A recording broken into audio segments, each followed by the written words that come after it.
고대 이스라엘의 한적한 마을. 해가 뜨며 농부들은 평화롭게 농작물을 수확합니다. 어린이들의 웃음소리가 마을을 가득 채우지만 이 순간에도 권력자들의 부정부패는 이미 시작되고 있었습니다. 역사적으로 왕정시대의 이스라엘은 겉으로는 평온했으나 사회적 약자에 대한 착취가 만연했던 시기였죠. 성문 앞 재판장에서는 뇌물이 오가며 부유층이 가난한 자를 억누르는 장면이 벌어집니다. 고대 근동 지역에서 재판은 성문에서 이루어졌는데 이는 천도서 36에 기록된 재판 자리에 악이 있다는 내용을 상징합니다. 당시 재판관들의 연간 뇌물 수취액은 평민 10년분 소득에 달했다는 역사적 기록이 있습니다. 땅에 엎드려 통곡하는 노인 뒤로 웃으며 떠나는 부자의 모습. 고대 이스라엘에서 토지 약탈은 가장 흔한 부정 사례였습니다. 성경 기록에 따르면 왕의 관리들은 가난한 자의 토지를 빼앗아 70% 이상의 고리대금을 부과했으며 이로 인해 자살하는 농부들이 속출했습니다. 절망적인 사회 구조가 드러나는 순간입니다. 시장에서는 다투는 사람들, 도적들이 활보하는 모습이 펼쳐집니다.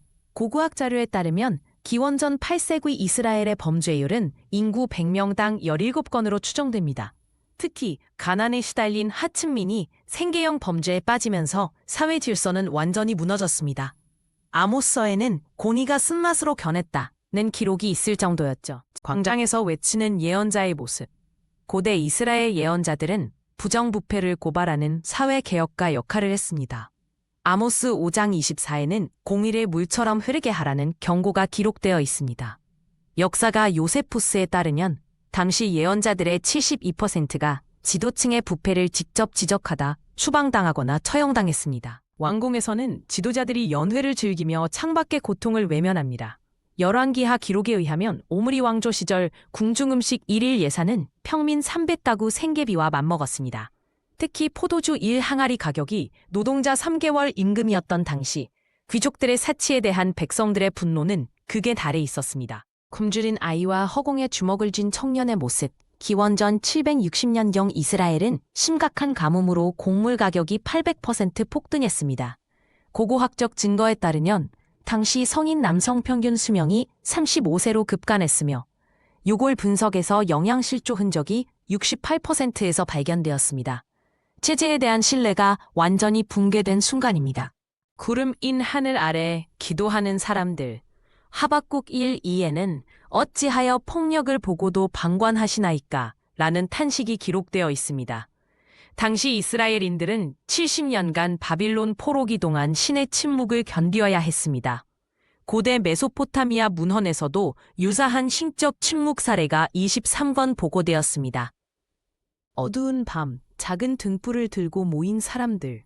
이사야 9:1에는 흑암에 행하던 백성이 큰 빛을 보았다는 예언이 있습니다. 사해 두루마리 연구에 따르면 당시 비밀 모임에서 율법을 가르친 의회 교사들이 사회개혁 운동을 주도했습니다.